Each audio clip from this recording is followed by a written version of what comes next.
evening and welcome to our Thursday, March 23, 2017 edition of the Government News Brief. In the news this evening, the government clarifies midnight curfew, massive infrastructural works to be undertaken in Regions 7 and 8 shortly, and Marat opens safety center in Region 2. These and other stories when the news returns. Stay tuned. Thank you for staying with us. I am Renetta LaFleur. Here are the details. Minister of State Joseph Harmon makes it clear that the issue of a midnight curfew is not a government policy. Gabriela Patram has more. The clarification was made today during a post-cabinet press briefing. It was reported in sections of the media that the Minister of Public Security, Comrade Ramjatan, has signaled his intentions to bring the curfew down from 2 a.m. to 12 midnight. Sometimes I believe that we take minister's statement and swing it in our own way, and swing it sometimes for purposes that are not wholly in the public interest. The minister is on record as saying this, that religious organizations had approached him about taking the opening hours to 12 o'clock. He did not make a policy position on the matter. He reported on what the religious organization said to him. Minister Harmon made it clear that a claim put forward by sections of the media is not a policy stance by Minister Ramjatan nor the government. Cabinet never discussed this matter about removing from 2 to 12. The minister was very clear on that, and I would like to clarify this so that we do not spin things in a way when ministers make these statements. He never said that that was his position or this was the government's position. What he said is these were representations made to him by religious organizations. And clearly it is not a position of policy that has been taken by the government. The 2 a.m. curfew, ever since its enactment, has seen many sections of the business community calling for it to be revoked. However, Minister Ramjatan has stood firmly by his decision, laying out a number of reasons why the policy will stand. These include the high number of road accidents on the roadways, domestic violence, and most recently, statistics which indicate that Guyana has the highest percentage of binge drinking in the Caribbean. For the Government News Brief, Gabriela Patram. Roadworks in several Region 7 and 8 communities are set to commence shortly. Details in this story. Earlier in the year, it was announced that roadworks will be done in Regions 7 and 8 to upgrade the infrastructure in the regions. Hinterland engineer at the Ministry of Public Infrastructure, Jeffrey Walcott, confirms that works are moving apace in Bartica, while the ministry is now outlining designs for works in other areas. We're going to be doing at least a fair bit of roads within the Region 7 area as well. Those would include roads along the Puruni, Itabali, Papashao area. We're going to be continuing works within Bartica. So that's the construction of roads and drains along the Bartica-Patara Road, 4 or 5 mile, I think, around that area. Walcott notes that great attention will be paid to the Puruni-Papishao area, which has been an area of contention for miners. This weekend is the Puruni-Papishao corridor. The road has become very, I guess, almost impossible in certain sections. So because of at least the constant requests that we're getting from the mining community, it's really high on our priority in terms of getting repair works done for that. So that's one of the things that we're going to be looking at. Additionally, the Hinterland engineer points out that a contract has been awarded for works in Region 8 from mile 76 to the Cassandra crossing. He says these works will also commence shortly. That is actually the other end of the Bartica-Pataro alignment. So I'm not quite sure if you're familiar with it, but you have Madhya to Denham, from Denham to Cassandra, and from Cassandra to mile 76. So right now we're working on the two ends, and once those are complete, we can once the Cassandra bridge is fixed, we can go to fix the corridor in between the two bridges.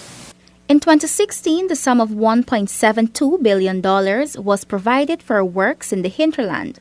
Budget 2017 makes provision for $2.3 billion for the continuation of road rehabilitation and construction in the hinterland. Region 2 residents use the waterways a lot to conduct their businesses. In an effort to ensure their safety, the Maritime Administration Department, MARAD, has opened a safety center in Region 2. More from Neola Damon.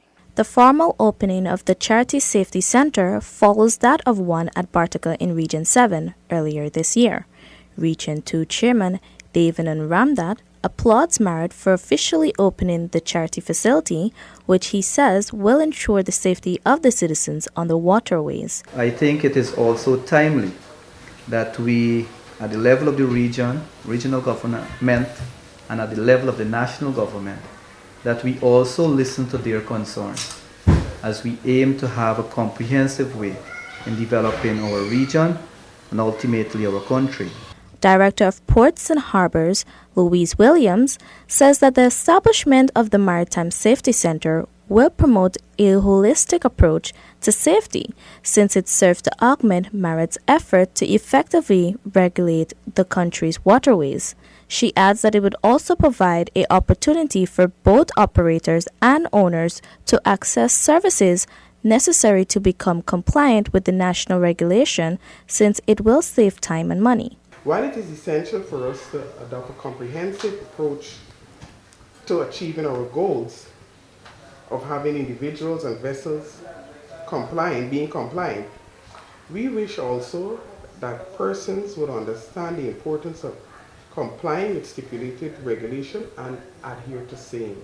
Safety Director of MARAD, John Flores, describes the event as a significant step in the agency's history as they continue to develop, whilst establishing an office at the busiest river in Guyana.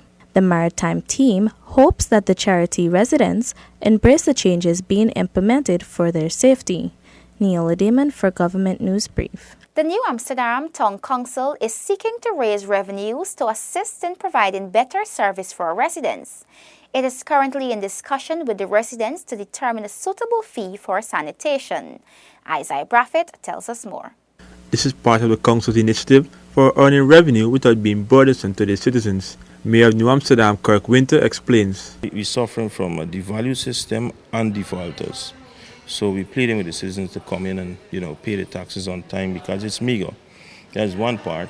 The other aspect is that we're trying to garner revenue in terms of sanitation. We're looking now. This is through the discussion phase of them paying a small fee at the end of the month. We're now looking at that. We have to set a structure, take it to the public, see how they would accept it, and then we would have to institute that. The mayor says that the money will go towards equipping the council to effectively serve the town. We started to equip ourselves because when we took over, we didn't have machinery, just a tractor and a trailer. So now we're trying to equip ourselves because when you equip yourselves, you can better execute the jobs, right, and satisfy the public, the citizens, and they in turn would contribute to the council. So we have to equip ourselves for it. The building process is something that won't happen overnight. Within the first term we might be able to just start, initiate, but it's going to take a while because the whole rebuilding process. The revenue received from taxes thus far by the council was used to purchase a truck to collect garbage, repair a bobcat to clear carpets, a lawnmower to weed grounds in the town, and a bus to be used to collect revenue from persons who were not able to visit the council. Isaiah Braffett for the Government News Brief. The Rose Hall municipality is set to acquire heavier equipment to aid in the town's maintenance. Paul McAdam has the details. The municipality of Rose Hall will invest $16 million into creating a cleaner environment for the town. Mayor Vijay Ramu says there are issues with regards to garbage collection and drainage and irrigation throughout the Berbice municipality. 2017 work program is that our concentration on the government subvention is to build our capacity in terms of machine, where we're going to purchase an excavator and a truck. It's purchased about $12 million, and the truck is at $4 million. The government subvention is $15 million. Council will put in the $1 million to cushion the cost of it. The mayor describes the investment as necessary since drainage, irrigation and maintenance of the town is important. That will help us to do a lot of cleaning and maintenance For the region that lent us one last year, we did a tremendous lot of work. So if we have one, at least we can do a lot of work. Mayor Ramu explains that acquiring these types of machinery will not only contribute to the beautification of the municipality, but also assist in preparations for the upcoming May-June rainy season. Paul McAdam for the Government News Brief. This has been another edition of the Government News Brief. The details of these and other stories can be found on GNews website. We encourage you to subscribe to our website and YouTube channel. You can also like and follow us on Facebook to be updated as the news unfolds. Do join us again tomorrow for another edition of the Government News Brief. I am Renessa LaFleur. Have a great evening.